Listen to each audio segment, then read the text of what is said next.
Gumising si Midoriya sa umaga nang hindi pa rin makapaniwala na nakabalik na siya sa UA. Ginunita nito ang mga naganap at ang payo sa kanya ni Gran Torino bago puntahan ang iba. Sa parehong umaga, pinakita ang mga Amerikanong piloto na pinapanood ang balita tungkol sa kaguluhan na nangyayari sa Japan.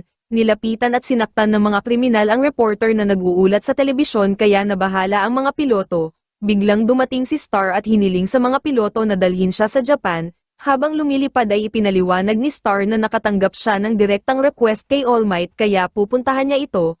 Pagkatapos nun ay pinakita si All for One na ipinapaliwanag kay Spinner ang susunod niyang plano. Ayon dito ay plano niyang agawin ang court ni Star at gamitin ito laban sa mga hero. Sunod ay inutusan nito si Spinner na tulungan si Shigaraki. Si Spinner ang naging bagong tagapagsalita ng grupo ng mga kontrabida at agad itong nakakuha ng maraming miyembro mula sa Liberation. Samantala, nasa biyahe sina Endeavor para salubungin si Star nang biglang makatanggap ito ng isang emergency call. Lumalabas na hinarang ni Shigaraki ang grupo ni Star sa himpapawid kaya inutusan sina Endeavor na puntahan ito. Ipinaliwanag kay Star ng kanyang kasama kung gaano kadelikado si Shigaraki at tinanong ito kung lalaban ba sila o tatakbo. Kumpiyansang pinili ni Star na lumaban at inutusan ang lahat na maghanda. Unang umatake si Shigaraki pero nagawa itong iwasan ng grupo ni Star. Sunod ay si Star naman ang kumilos at ginamit nito ang kanyang court na New Order para tanggalin ang hangin sa paligid ni Shigaraki. Ang court ni Star ay nagbibigay sa kanya ng kakayahan na magtakda ng rule sa isang tao o bagay na kanyang mahahawakan. Dahil sa ginawa ni Star ay hindi na nakagalaw si Shigaraki kaya malaya na nila itong inatake. Kaso ibinalik lang ni Shigaraki ang kanilang atake at pinagaling ang sarili. Sinubukan ni Shigaraki na sumugod pero napigilan ito ni Star ng suntok. Ayon kay Star ay dalawang rules lang ang kaya niyang gamitin ng sabay at lagi niyang ginagamit ang isa para palakasin ang kanyang katawan tulad ng kanyang master na si All Might. Sinundan ni Star ang tumilapon na si Shigaraki at nagtakda ng rule. Pinagbawalan ni Star si Shigaraki na gumalaw at kung hindi ito susunod ay titigil sa pagtibok ang puso nito. Kaso nang sakupin na ni All for One ang katawan ni Shigaraki ay biglang nawalan ng bisa ang rule ni Star. Nagpasabog ng enerhiya ang katawan ni Shigaraki kaya napilitan si Star na umatras. Dahil sa nangyari ay nagkaroon na ng mga ideya si Shigaraki patungkol sa limitasyon ng court ni Star. Nalaman ni Shigaraki na kaya nawalan ng bisa ang rule ni Star sa kanya ay dahil nagpalit siya ng katauhan. Sa puntong ito ay na-realize na ni Star na si Shigaraki ay hindi na lamang banta sa Japan kundi pati na rin sa buong mundo. Kaya inutusan na nito ang kanyang mga kasama na humingi na ng tulong sa kanilang commander. Pagkatapos nun ay lumikha si Star ng malaking bersyon niya sa hangin gamit ang kanyang quirk para atakihin si Shigaraki. Sunod ay ginamit ni Star ang mga laser ng jet ng kanyang mga kasama para pigilan si Shigaraki sa paggalaw. Ilang saglit pa ay tinawagan na si Star ng kanyang commander para sabihin na paparating na ang mga missile. Inutusan ni Star ang kanyang mga kasama na panatilihin sa pwesto si Shigaraki para maatake niya ito gamit ang mga missile. Direktang tinamaan ng atake ni Star si Shigaraki pero hindi ito namatay. Ayon kay Shigaraki ay ginamit niya ang kanyang quirk na pampabulok para maitago ang sarili sa ilalim ng lupa at makaligtas. Pinasabog ni Shigaraki ang kasama niyang Nomo para makalapit kay Star at makuha ang quirk nito. Nagtagumpay si Shigaraki na makuha ang quirk ni Star pero biglang sumabog-sabog ang katawan nito. Ayon kay Star ay bago makuha ni Shigaraki ang kanyang quirk ay inutusan niya ito na maging mapanira. Dahil dito ay inaatake ng quirk ni Star si Shigaraki mula sa loob, ganun pa man dahil sa ginawa na yon ni Star ay hindi nito nailigtas ang sariling katawan mula sa pagkabulok, habang sumasabog ang katawan ni Shigaraki ay pinagtulungan itong atakihin ng mga piloto. Nasira ng quirk ni Star ang reflect quirk ni Shigaraki kaya napipinsala na ito, bago tuluyang maglaho ay nagsaludo si Star sa kanyang mga kasama. Habang si Shigaraki naman ay nagpatubo ng pakpak para makatakas at makahanap ng pagpapasahan ng quirk ni Star. Nagpasabog ng enerhiya si Shigaraki para mapigilan ang mga kasama ni Star sa pagsunod at nagtagumpay ito. This dump still has water and electricity. I guess they're down out of town. Hindi nagtagal ay narating na ni Shigaraki ang kalupaan at nakita nito ang kriminal na si Kashiko. Ito ang napili niyang pagpasahan ng New Order ni Star pero hindi ito nagtagumpay. Lumalabas na nagtakda ng rule si Star na kapag ibinigay sa iba ang kanyang quirk ay maglalaho ito. Ganun pa man sa kabila ng nangyari ay hindi nagpakita ng panghihinayang si Shigaraki. Samantala, dahil sa pagkamatay ni Star ay nag-decide ang ibang mga bansa na protektahan na lamang ang kanilang mga sarili. Nangangahulugan ito na ang Japan ay hindi na makakaasa ng tulong mula sa iba. Pinuntahan ng mga kasama ni Star si All Might para ibigay ang mga nakuha nilang impormasyon sa laban tungkol kay Shigaraki. Nalaman nila sa impormasyon na nasira ng quirk ni Star ang karamihan sa mga quirk ni Shigaraki kaya mahina na ito. Kaso kahit magandang pagkakataon ito para tapusin si Shigaraki ay hindi nila ito magagawa kung hindi naman nila ito mahahanap. Kaya naman inutusan na lang ni All Might ang lahat na magpalakas bilang paghahanda sa pagbabalik ng mga kalaban. Sakutan ng mga villain, pinakita si Shigaraki na namimilipit pa rin sa sakit ng naidulot na pinsala ng quirk ni Star. Sinabihan ito ni All for One na huwag mag-alala dahil magiging maayos din ang pakiramdam nito. Sunod ay sinabihan ni All for One si Dobby na maghintay at huwag munang gumawa ng aksyon, dahil gusto ni All for One na hintayin muna na makumpleto ang kanyang katawan kay Shigaraki at umasa na lang muna sa kanilang kasabwat sa loob ng UA. Pagkatapos nun ay pinakita na nagsimula na ang Class 1A sa pagsasanay ng matindi. Ipinaliwanag ni Bakugo kay Midoriya na iniipon niya ang kanyang pawis para makagawa ng mas malakas na pagsabog tulad ng payo ni Endeavor, habang si Todoroki naman ay sinasanay ang sarili na gumamit ng apoy at yelo ng sabay. Sa di kalayuan, pinakita si Invisible Girl na nag-eespiya kay Aoyama. Narinig nito na hinihikayat si Aoyama ng sarili nitong ina na ipagpatuloy ang pagbibigay ng impormasyon kay All for One. Lumalabas na pinagbantaan ni All for One ang pamilya ni Aoyama na papatayin kaya napipilitan itong sumunod sa kanyang mga utos. Nag-decide si Invisible Girl na tawagin si Midoriya para isumbong si Aoyama. Pilit na itinanggi ng mga magulang ni Aoyama ang paratang pero si Aoyama ay biglang umamin. Sakutan ng mga villain, sinabi ni All for One kay Dobby na inaabandona niya ang mga alagad na hindi nagtatagumpay sa misyon. Samantala, napilitan na tumakas ang mga magulang ni Aoyama at isinama siya nito. Lumalabas na si Aoyama ay ipinanganak na walang quirk kaya napilitan ang kanyang mga magulang na humingi ng tulong kay All for One. Ginawa ng mga magulang ni Aoyama ang lahat para sa kanya kaya handa rin gawin ni Aoyama ang lahat para hindi ito patayin ni All for One. Pinatamaan ni Aoyama ng laser si Midoriya pero inilihis ito ni Invisible Girl. Sinamantala ni Midoriya ang pagkakataon para mahuli sina Aoyama gamit ang kanyang quirk. Pagkatapos nun ay dinala ni Midoriya si Aoyama at ang mga magulang nito sa pamunuan ng UA para maimbestigahan. Sobrang nagulat ang buong Class 1A sa nalaman at hindi makapaniwala. Inutusan ng ama ni Aoyama na magbigay ng impormasyon tungkol kay All for One, pero sinabi nito na wala siyang alam dahil sumusunod lamang sila para hindi patayin.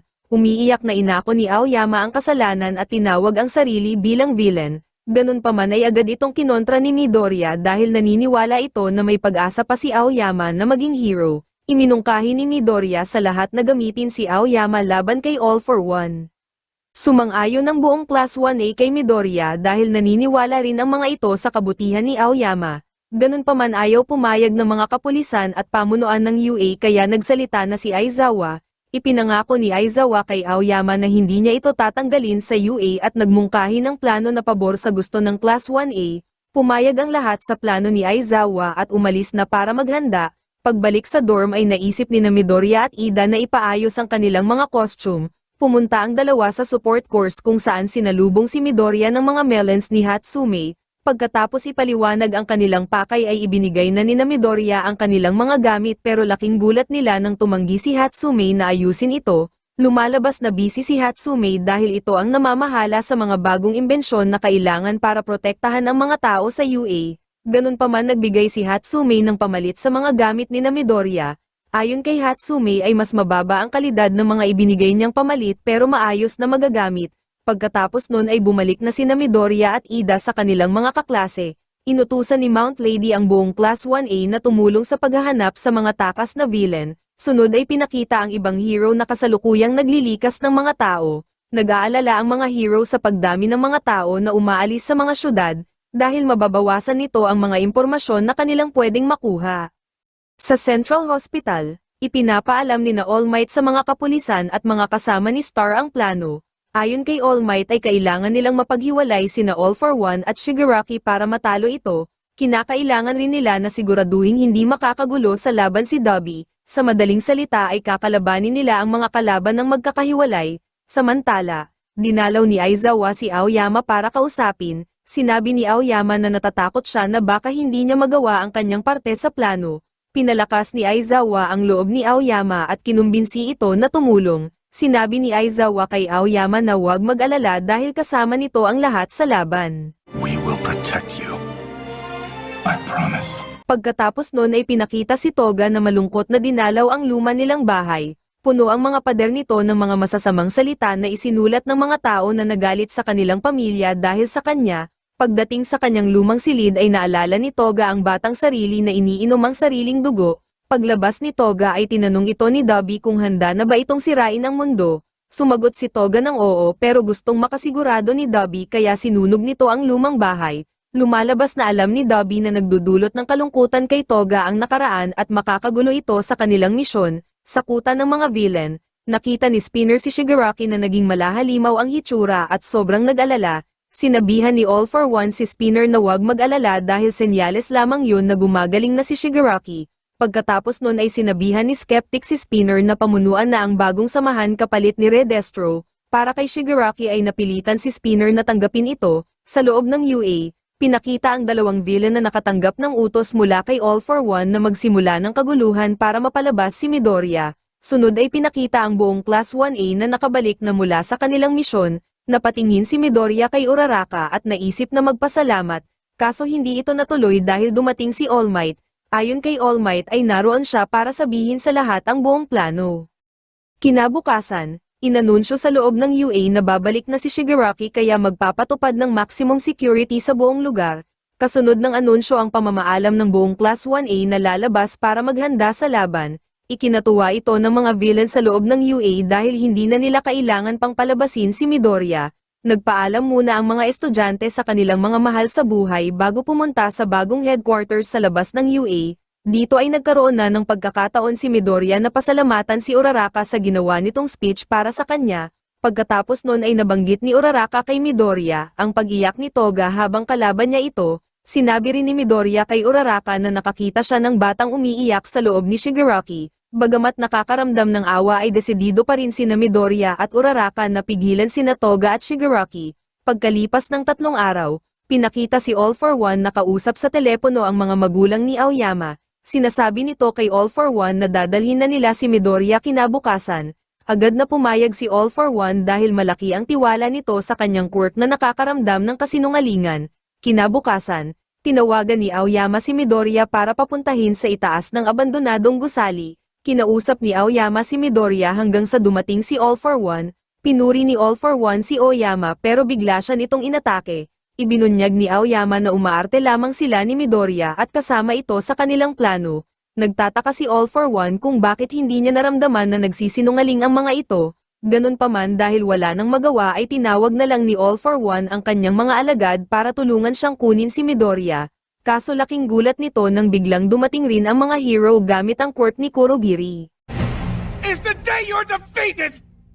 Lumalabas na pinaghandaang mabuti ng mga hero ang lahat. Ginamit ng mga ito si Aoyama para palabasin si All for One, at para makontra ang quirk nito na nakakaramdam ng kasinungalingan ay ginamit nila ang quirk ni Shinso na mas pinalakas na nito, habang si Monoma naman ay inutusan nila na gayahin ang quirk ni Kurogiri at master rin ito sa loob lamang ng ilang araw. Dahil sa quirk ni na Shinso at Monoma ay matagumpay nilang naisagawa ang plano ni Aizawa. Unang sumalakay si Dobby pero napigilan ito ng yelo ni Todoroki. Ganun pa man agad natigil ang laban ng iutos ni All Might na ikulong ang mga villain sa isang matibay na kulungan. Ang mga kulungan ay may mga thruster para maitulak ito sa mga portal na ginawa ni Monoma. Alam ng mga hero na gagawa ng paraan ang mga villain para makatakas kaya itinulak nito ang mga kulungan para mapabilis ang proseso. Kaso nang tutulong na sana si Midoriya sa pagtulak ay may humila dito papasok sa isang portal. Nakita ni Bakugo ang nangyari pero huli na ang lahat. Nang may pasok na sa portal ang lahat ng mga villain ay pinabalik na ni All Might si Monoma kay Aizawa. Ayon kay All Might ay pinadala nila ang mga villain sa mga lugar na sila ang nakalalamang. Sinubukan ni Hawks na atakihin si All for One pero hindi ito natinag. Dito ay ibinulgar ni Endeavor na hindi gumagana ang quirk ni All for One na portal sa malayo kaya hindi nito makukuha ang kanyang mga alagad. Samantala, pinakita si Shigaraki na ipinadala sa Coffin in the Sky kasama ni Bakugo. Dito na sinabi ni Bakugo sa kanyang mga kasama ang nangyari kay Midoriya. Lumalabas na si Toga ang humila kay Midoriya at kasama na ito ngayon ng grupo ni Uraraka. Dahil sa nangyari ay kailangan harapin ng grupo ni Bakugo si Shigaraki kahit wala si Midoriya na sentro ng kanilang plano. Sinubukan ni Shigaraki na pabulukin ang buong lugar pero hindi ito nagtagumpay. Inatake ni Genes si Shigaraki at habang umaatake ay ipinaliwanag nito na ang lugar ay espesyal na ginawa para lamang kay Shigaraki. Ayon dito ang lupa sa lugar ay natatanggal at napapalitan. Naging posible ito sa pagtutulungan ni Cementos at ng support course na binibigyan ni Momo ng mga materyales sa ilalim, habang ang enerhiya naman na nagpapagana sa lugar ay nagmumula sa mga hero na tulad ni Kaminari. Sunod-sunod pang inatake ng grupo ni Bakugo si Shigaraki. Sa sandaling aatake na si Shigaraki ay nalaman nitong hindi gumagana ang kanyang quirk. Lumalabas na naroon din pala si Aizawa at kasama nito si Monoma na tumutulong para burahin ang quirk ni Shigaraki. Sinamantala ito ni Mirko at umatake. Kaso nakaiwas si Shigaraki at naging malahalimaw ang braso at inatake si Mirko. Ikinagulat ng lahat ang nangyari dahil hindi naman kumurap si Monoma. Ayon kay Shigaraki ang kanyang kapangyarihan ay hindi quirk kundi isang likas na kakayahan.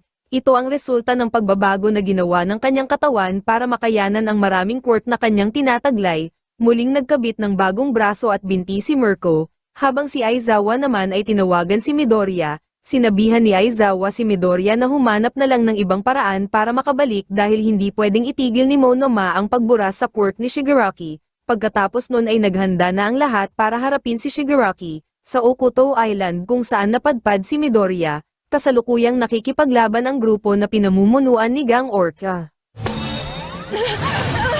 Nasa di kalayuan si Midoriya na inaatake naman ni Toga. Nagtataka si Midoriya dahil hindi gumagana kay Toga ang quirk niyang nakakaramdam ng panganib. Lumalabas na kaya hindi nararamdaman ng quirk ni Midoriya si Toga ay dahil may gusto ito sa kanya. Likas kasi kay Toga na sinasaktan ang kanyang gustong tao kaya hindi ito maituturing na panganib. Umala ng malakas dahil sa atake ng isang villain at sinamantala ito ni Toga para makapagtago. Ganun pa man kahit hindi nakikita ay kinausap pa rin ni Midoriya si Toga at sinabihan ito na huwag saktan ang isang tao kung mahal niya ito. Nagalit si Toga dahil umasa ito na mauunawaan siya ni Midoriya. Inatake ni Toga si Midoriya pero napigilan ito agad ni Uraraka. Sinubukan itong kausapin ni Uraraka pero hindi ito nakinig at sinaksak siya sa likod. Buti na lang ay dumating si Asui at sinipa si Toga. Sinabi ni Asui at Uraraka kay Midoriya na ipaubaya na sa kanila si Toga at umalis. Sumunod si Midoriya at ginamit ang quirk na Fajin para makalipad. Naisip ni Midoriya na mas pabilisin ang sarili gamit ang 100% pero pinigilan ito ni Kudo at sinabihan na magtiwala sa kanyang mga kasama. Samantala, napabagsak na ang karamihan sa mga hero na lumalaban sa grupo ni Dobby. Tanging sina Todoroki at ang mga alagad ni Endeavor na lamang ang natitira na may kasanayan sa apoy. Dito ay tinanong ni Todoroki si Dobby kung bakit hindi ito bumalik pagkatapos nitong makaligtas sa sunog. Tumugon si Dobby kay Todoroki at ikinwento na niyaya niya si Endeavor sa gubat para sana ipakita ang bunga ng kanyang pagsasanay pero hindi siya nito sinipot, dahil dun ay sobra siyang nalungkot at nawalan ng kontrol sa kanyang apoy na ikinasunog ng kanyang sarili. Ganun pa man sa kagustuhang mabuhay pa at mapatunayan ang sarili kay Endeavor ay tumalon ito sa tubig. Pagkatapos nun ay nakita siya ni All for One at kinuha. Makalipas ang 3 taon ay nagising siya sa isang nursery na may malaking bakas ng pagkasunog sa kanyang katawan. Sinabi niya sa tagapamahala sa nursery na gusto na niyang umuwi pero hindi siya nito pinayagan. Ipinaliwanag sa kanya ni All for One mula sa telebisyon na hindi na siya pwedeng umuwi dahil iba na ang kanyang hitsura. Dahil kinailangang palitan ng ibang parte ng kanyang katawan na lubhang napinsala. Bukod doon ay nawala na rin ang kakayahan niyang makaramdam ng sakit at hindi na rin niya magagamit ang kanyang quirk tulad ng dati. Inalok siya ni All for One na palalakasin kung siya ay mananatili pero diretsahan niya itong tinanggihan. Inatake niya ang tagapamahala na sinusubukan siyang pakalmahin at dahil dito ay nasunog ang buong nursery. Ayon sa doktor na si Garaki ay 1 buwan na lang sana mabubuhay si Dobby pero dahil sa hinanakit nito sa kanyang ama ay patuloy itong nabuhay. Sa kasalukuyan, sinabi ni Dobby kay Shoto na bumalik siya sa kanilang bahay pero natuklasan niya na tuluyan na siyang nakalimutan at hindi pa rin nagbago si Endeavor. Ayon kay Dobby ay doon na niya natanggap na siya ay isang kabiguan at pinalakas na lamang ang kanyang sarili. Sikreto niyang pinag-aralan ang mga galaw ni Endeavor mula sa malayo. Pagkatapos ay bumuo siya ng plano kung paano sisirain ang buhay nito. Gumamit si Dobby ng Flash Fire Fist para mag-ipon ng lakas tulad kay Endeavor. Pagkatapos ay pinakawalan niya ito sa paligid para atakihin ang lahat ng hero. Ganun pa man hindi naapektuhan ng atake si Todoroki dahil pinoprotektahan ito ng mga hero sa harap. kaso biglang pumunta si Dobby sa likod kaya nagawa nitong suntukin si Todoroki. Pagbagsak ni Todoroki sa lupa ay hindi na ito tinigilang banatan ni Dobby. Pinalipad ni Dobby si Todoroki sa isang gusali gamit ang jet burn. Gayunpaman nagulat si Dobby dahil nagawa ni Todoroki na mapawalang bisa ang init ng kanyang atake. Lumalabas na sa buong sandali ay hindi tumigil si Todoroki sa paggamit ng flash fire para maisagawa ang kanyang teknik na phosphor. Ayon kay Todoroki ang teknik na ito ay nadiskubre niya sa kanyang pagsasanay. Ginagawa niya ito sa pagmamanifest ng kanyang kaliwa at kanang bahagi ng sabay para makagawa ng malamig na apoy. Inilagay ni Todoroki ang teknik sa kanyang kamao at isinuntok ito kay Dobby. Pagkatapos ay sinundan niya pa ito ng Cold Flames Pale Blade. Kaso hindi napabagsak ng atake si Dobby at nawala ang kontrol ni Todoroki sa kanyang phosphor. Inatake ni Dobby si Todoroki gamit ang malakas na Hell Minefield. Ganun pa man ang mga alagad ni Endeavor ang tumanggap ng pinsala para kay Todoroki. Dahil dito ay nagkaroon ng oras si Todoroki na muling makapaghanda ng phosphor. Nagpakawala si Todoroki ng malakas na nagyayelong suntok papunta sa dibdib ni Dobby. Pagkatapos ay pinasabugan ito ng Great Glacial Ager. Bumagsak si Dobby at nabalot ng yelo ang buong lugar. Ikinatuwa ng lahat ang pagkatalo ni Dobby at lalong ginanahan na makipaglaban. Lubos din ang tuwa ni na All Might nang malaman ang balita at agad nila itong ipinaalam sa mga hero na nasa ibang lugar. Ang balita ng pagkatalo ni Dobby ay lubusang nagpataas sa moral ng mga hero na kasalukuyang nakikipaglaban. Of course you pulled it off. Ganun pa man nang marinig ni Spinner ang balita na natalo si Dobby ay tumanggi itong maniwala at nagalit. Si Spinner ay nakatanggap ng bagong quirk mula kay All for One kaya may kakayahan na itong magpalaki. Inutusan ng nagalit na si Spinner ang kanyang mga alagad na kunin si Kurogiri. Samantala, nang suriin ng isa sa mga hero si Dobby ay may lumitaw na isang maliit na liwanag sa dibdib nito. Pagkatapos nun ay pinakita na nakarating na rin ang balita sa grupo ni Endeavor. Sinamantala ni All for One ang pagkakataon para asarin si Endeavor na walang kwentang tatay. Agad sinabihan ni Hawks si Endeavor na wag makinig. Sabay na sumugod sina Endeavor at Hawks pero nagawang kontrahin ni All for One ang kanilang mga atake. Gumamit ng Vanishing Fist si Endeavor at pinaulanan ng suntok si All for One. Habang nakadepensa ay muling inasar ni All for One si Endeavor. Agad sumigaw si Hawks na wag makinig pero nang sabihin ni All for One na siya ang kumuha kay Dobby sa gubat ay tuluyan nang nawala sa sarili si Endeavor. Nagmadaling sumugod si Hawks pero huli na ang lahat dahil napuruhan na ni All for One si Endeavor. Isusunod na sana ni All for One si Hawks pero nailigtas ito ni Jiro at Tokoyami. Inutusan ni Hawks ang dalawa na umatras pero tumanggi itong sumunod. Samantala, nakaligtas si Endeavor mula sa pagkahulog dahil sa mga balahibo ni Hawks. Nang ma-realize ni Hawks na matatagalan pang makabalik si Endeavor ay pumayag na itong magpatulong sa dalawang estudyante. Agad pinuntirya ng atake ni All for One ang dalawang estudyante pero nailigtas ito ni Hawks. Habang inaatake si Hawks gamit ang isang kamay, ginamit ni All for One ang isa pa niyang kamay para muling atakihin ang dalawang estudyante. Little bird, right now you're not a threat. Children. Napuruhan sa atake si Jiro pero nagawa nitong makagamit ng Heartbeat Surround Legato. Susubukan sana ni All for One na umalis sa vibration na ginawa ni Jiro pero napigilan ito ng mga quirk na kanyang ninakaw. Sinamantala ni Hawks ang pagkakataong ito para atakihin ang helmet ni All for One na sumusuporta dito. Pagkatapos ni Hawks mapinsala ang helmet ay sumugod rin si Tokoyami at gumamit ng Ragnarok Fleeting Blow para tuluyan na itong sirain. Nang masira ang helmet ay muling sumugod si Hawks para tapusin na si All for One. Kaso bigla itong nakagalaw at nagpakawala ng mga panusok. Buti na lang ay dumating si Endeavor at isinakripisyo ang sariling braso para iligtas ang tatlo. Pinalitan ni Endeavor ng apoy ang kanyang naputol na braso at isinuntok ito kay All for One. Naprotektahan ni All for One ang sarili ng isang barrier at nakaligtas kaya muling naghanda ng atake si Endeavor. Tinulungan ni Hawk si Endeavor na makalapit ng mabilis kaya hindi nakaiwas si All for One. Habang nakahiga sa lupa si All for One ay muli itong sinugod ni Endeavor at kinaladkad. Sinubukan ni All for One na nakawin ang quirk ni Endeavor pero sinunog ni Endeavor ang kamay nito. Pagkatapos nun ay dinala ni Endeavor si All for One sa ere para pasabugin gamit ang Prominence Burn. Sa kasamaang palad bagamat nasunog ang buong katawan ni All for One ay hindi ito namatay.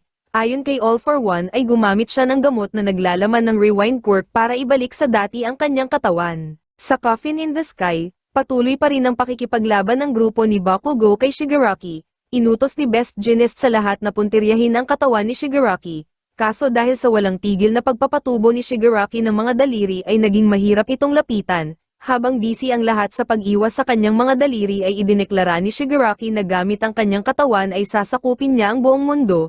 Nainis si Bakugo kaya inilabas na nito ang kanyang Strafe Panzer. Ginamit ni Bakugo ang pawis na kanyang naipon sa pagtakbo at nagpaulan ng maraming pagsabog. Sinabayan ito ng atake ng kanyang mga kasama hanggang sa maubos ang mga daliri sa paligid. Ilang saglit pa ay sumugod na si Bakugo kay Shigaraki at ginamit ang kanyang Howitzer Impact Cluster. Sa kasamaang palad ay hindi namatay sa pagsabog si Shigaraki at binali nito ang braso ni Bakugo. Sinubukan ng iba na sumugod pero pinabagsak lang ito ni Shigaraki gamit ang lakas na kapantay ng kay All Might. Pagkatapos nun ay tumingin si Shigaraki kay Bakugo at sinabing, "Kaya lang ako may pakialam sa'yo ay dahil malapit ka kay Midoriya at siguradong darating siya para sa'yo." And one for